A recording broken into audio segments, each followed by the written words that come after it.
Hello everyone and welcome back to where we sometimes talk about thrillers on Thursdays. My name is Katie and this is the type of video that I get excited to film at the start of every single year. We're going to be talking about 2023 releases. Please let me know which of these that I'm going to talk about you really want me to see a review, and are there any books coming out that I didn't mention in this video that you think should really be on my radar. Not every single one of these is going to be a horror or a thriller novel. I would say maybe 70% of them will be, but there are also a couple that I wanted to mention that I'm not excited about and why I won't be reading them. So without further ado, let's go ahead and talk about some releases, starting off with January. First off is How to Sell a Haunted House by Grady Hendrix. For anyone who reads horror, I'm sure this is the top of a lot of our lists. And this came out, I'm filming this on January 18th. This came out yesterday on January 17th. But our protagonist in this is Louise. She finds out that her parents have died and she dreads going home, and she doesn't want to leave her daughter and her ex. And so she has to fly to Charleston to try and sell her parents' house. I believe her brother is also there with her, and as you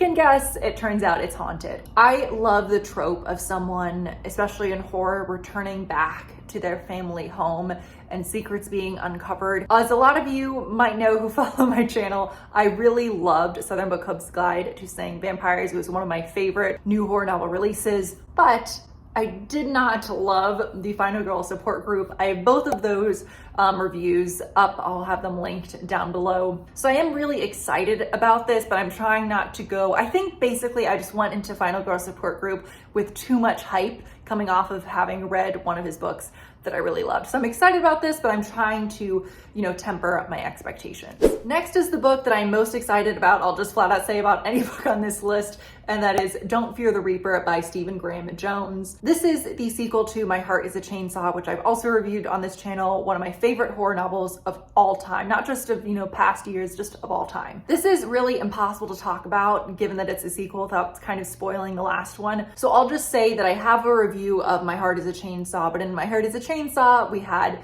Jade. She's a high school senior. She's Native American, and the area she lives in is being gentrified very, very quickly. And she's kind of down on her luck, not doing well, to put it lightly. And she's also obsessed with slashers. So my favorite pieces of it was how she would incorporate these essays she had to write for her teacher for extra credit about the slasher genre. And she is convinced that a slasher is going to take place and a lot of people are going to die in the town she lives in real life. So such a fun concept, and I didn't realize when I first read it that there was going to be a sequel, so I'm just so excited, and that comes out February 7th. Now we have the first of our non-horror novels. These will be sprinkled in. Next is Pineapple Street, and this comes out March 7th. I don't know very much about this one, I'll be honest. I kind of just got sucked in by how someone else described it, but this is about 3 uber rich women. I believe it's in New York City, and this is going to be made into a TV show. And the reason I was honestly just excited is I really love Succession. I think it's one of the best, if not the best, TV show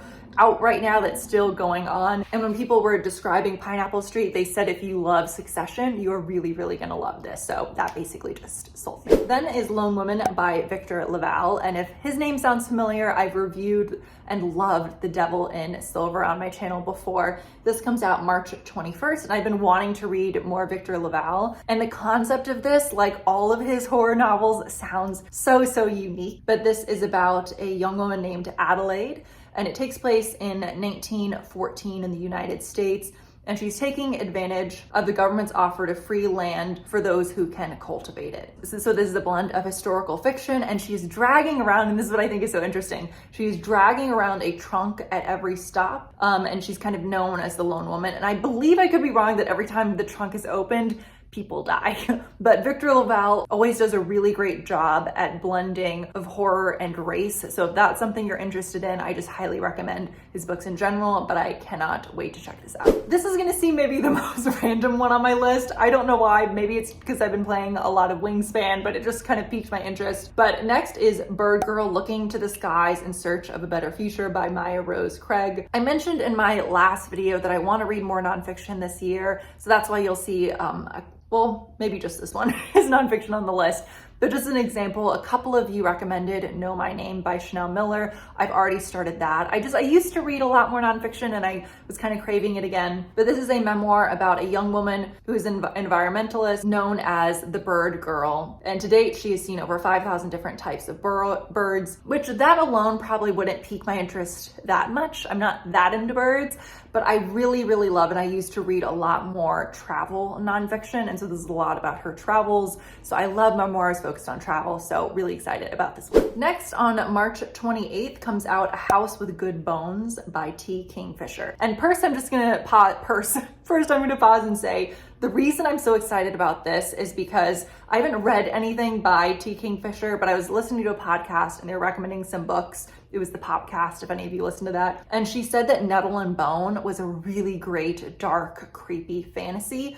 So if any of you have read Nettle and Bone, if you think I'd like it, please let me know. That's also really high up on my TBR. I have it on hold at the library right now, but I'm just not mentioning it too much in this video because it's not a 2023 release. But A House with Good Bones, I love the phrase they use to describe this, and it's "Mom seems off." And so her brother's words echo in Sam Montgomery's ear as she turns onto the quiet North Carolina street where their mother lives alone. To find out what's got her mom so frightened in her own home, Sam will go digging for the truth, and it's supposed to be very creepy and eerie, and it's along those same lines of How to Sell a Haunted House. Again, I just love the trope of someone returning home.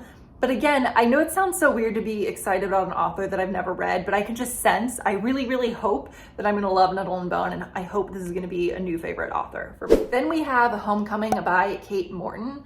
Now, I've talked about reading Kate Morton for a long time on my channel, and I just never have. And I do own a couple of her books. They tend to be sweeping sagas. And to be honest, when you review books, and this is a stupid mindset to have, I know it's dumb, but when you review books online, you sometimes feel a little bit of pressure to be reading new releases because there's more chatter around them. People are asking for reviews versus reading books that came out a long time ago. Again, I know that's not a good mindset to have, but you get swept up into the hype of new releases. So I've owned a couple of her books, but they've just been sitting on my shelf. So I thought if I'm gonna dive into her books, why not dive into a new release when it's the first time I believe she's come out with a book in a little while. So this is an epic that follows the decades-long reverberations of a crime in South Australia for one family. It first starts off, it might be dual perspective, in the Adelaide Hills on Christmas Eve of 1959. And on a scorching hot day, a local delivery man makes a terrible discovery. I'm not positive, I'm guessing a family or children were murdered. And many years later, 1,000 miles away, Jess is a journalist in search of a story, and she starts researching this after finding things. I think it's in her grandmother's house. So kind of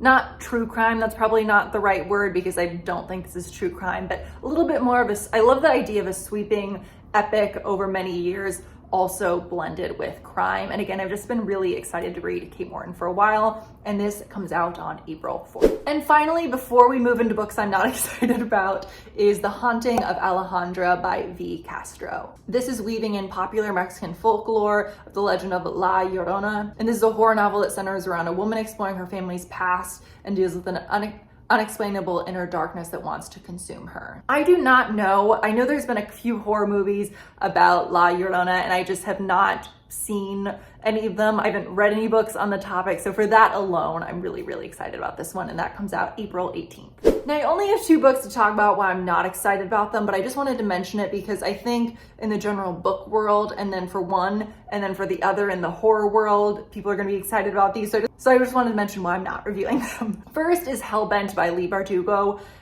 This book was a little bit of a jump scare for me because I love the cover, it's so weird. And then when I read what it's about, it said it's the second book in the Alex Stern series.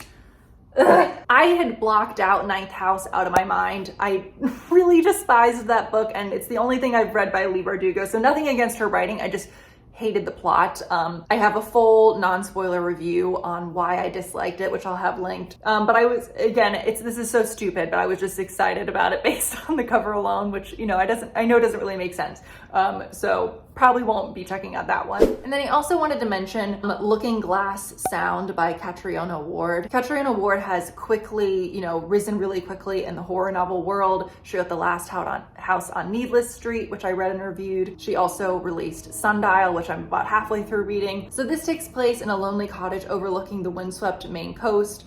and Wilder Hollow begins the last book he will ever write. It is the story of his childhood summer companions and the killer that stalked a small New England town. As I'm describing that, even as I'm saying it, it sounds like something I would like. My problem, and this is, I want to be so clear, and I know this might irritate some of you, but you know, we all have our things that we don't like reading in books. There are tropes and plot points that I'm sure you all don't like to read in books. I was really excited initially when I skimmed the summary for this, and then I realized a lot of the book is going to be told, I believe, from his childhood's perspective. I'm assuming The Last House on Needless Street, a big chunk of it is told from the perspective of a child. Sundial is also told from the perspective of a child. I just don't like reading children's perspectives in books. Of course, I understand it's written by an adult. It's just not something I personally enjoy. And I really want to get into her books, but all of them, at least 50%, are from a child's perspective. So I probably just won't be checking this one out until maybe I finish Sundial and see if I enjoy that. So those are all the books that I'm so excited in 2023. Again, please let me know, did I miss any? Do you definitely want me to move any of these to the top of my list and make sure I do a full non-spoiler free review? I hope you all are having a